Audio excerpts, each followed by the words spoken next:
Amazing. And we are back here on News and Views this morning, live from Salam Media studios here in Johannesburg. Again, I am Abdullah Mwaswas, your guest presenter this week for the Ramadan broadcast.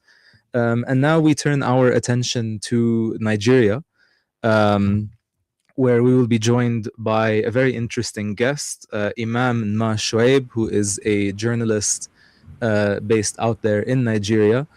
Just to our listeners, of course, I remind you that you can join the conversation. Our studio line here at Salam Media is 011-680-0355.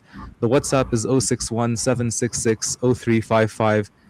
You can reach us on X at Salam Media, on Facebook at facebook.com/Salam Media, and of course, our online streaming is available at the Salam Media website, salammedia.com/listen-live. Assalamu alaikum, Imam and Shuaib. How are you? وعليكم السلام ورحمة الله وبركاته. I'm good, Alhamdulillah. Alhamdulillah. Thank you so much for joining us and welcome to the show. It's my pleasure. Yeah, today we will be talking about the situation in the north of Nigeria, where, of course, on Christmas Day of last year, we know that Trump had ordered these airstrikes upon the region over there in Sokoto. So, can you just first of all refresh our memory as to what happened and why did it happen, and then just kind of tell us what the situation has been like since then? Okay. Thank you for having me this morning. Good morning from Nigeria. Last year, precisely around Christmas Eve, 2025, we had an airstrike around the areas of Tangaza in Sokoto State, northwest Nigeria. The airstrike was by the United States. And the airstrike is targeted at the terrorist organization of ISWAP, which is a splinter of Boko Haram. It is said that there are splinter group around Tangaza local government in Sokoto State, and they were attacked. They were attacked in December 2025. Great, thank you. And what has the situation been like since then? So what is currently the state of affairs in Sokoto? Okay, essentially since that strike in December 2025, it has been a mixed feelings among the people of northwest Nigeria, because essentially in the history, this would be like the first time that the experience and strike, especially from a foreign body, or some of them is the first time they will hear the sound of bomb in northwest Nigeria, unlike what we have in the northeastern part of Nigeria, that the people are essentially used to the sound of bombs and guns and grenades and so on. So it was like a surprise for them that this will be happening in northwestern Nigeria, because the expectation essentially when the USA is coming to Nigeria is that the attack will be in northeastern Nigeria, which has been ravaged by Boko Haram. So essentially, it's a mixed feeling of hope and fear. How hope in the sense that okay, some people think that okay, this will bring the end to banditry, this will bring the end to Boko Haram, and this will bring the end to all form of insurgency ravaging the region. However, some people also have some negative thoughts or fears with respect to the airstrike, that the airstrike in northwest Nigeria will not be different from airstrikes or invasion in other parts of the world, like we have seen in Iraq, like we have seen in Somalia, like we have seen in other places. It will not be different, because there is no country that the United States have intervened in that have experienced peace. Afghanistan and the others, until they left before they begin to get their footing again. So there is this feeling that it will not be different from what is obtainable in other parts of the world, that the airstrike by the United States will not bring any change. Thank you. I'm going to put you on the spot, Imam Ma, and I'm going to ask you. I mean, you say that a lot of people are worried that the airstrikes on Nigeria are not going to be different from the American campaigns in Afghanistan, Somalia. and Iraq.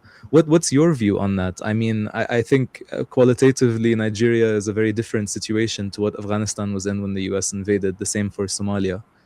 And so how do you regard it? Okay. Essentially, like I mentioned, the expectation is that the airstrike will be in the base of ISWAP, as claimed by the United States. The expectation is that the strike will go to northeastern part of Nigeria, and we found the attack starting from northwest. We have also seen other states where there is one form of insurgency, but all these states were not attacked except Sokoto. And there is this belief that even the airstrike that took place in December, some of them missed their targets. Some of the strike were not precise enough to be able to attack the camps of these deviant sects that have been disturbing the peace of the people.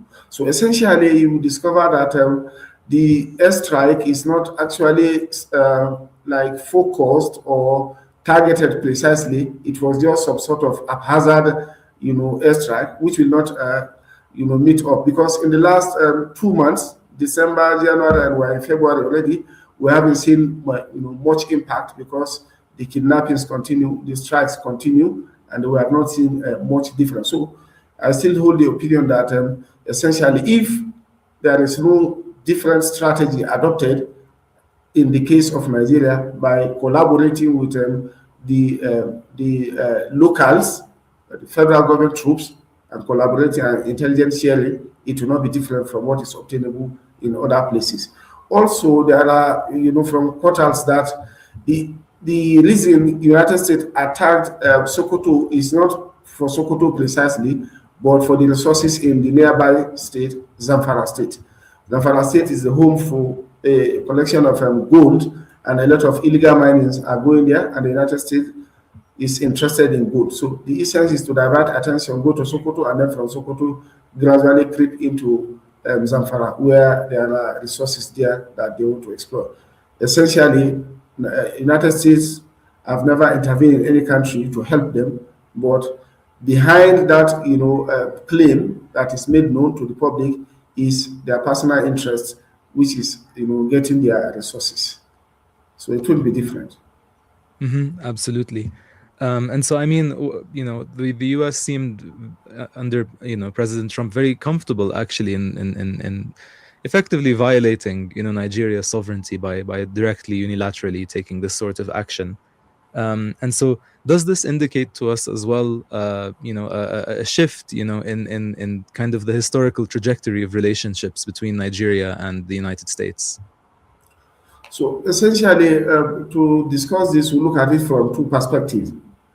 The strike came, and everybody was surprised that is an unnecessary intervention into the affairs of a sovereign nation.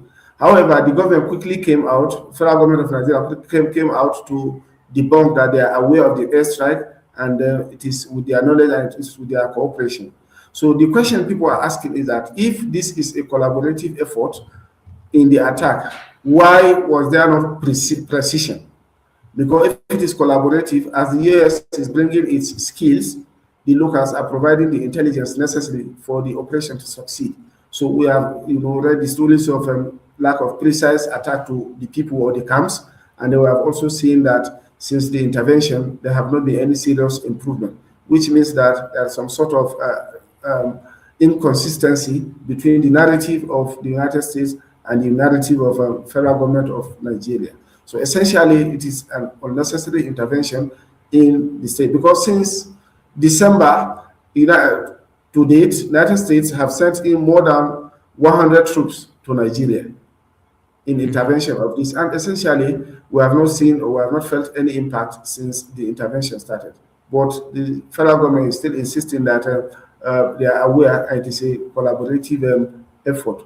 Perhaps maybe after that backlash that people say it is an unnecessary intervention, they are now trying to go back to the drawing board to ensure that there is more collaboration.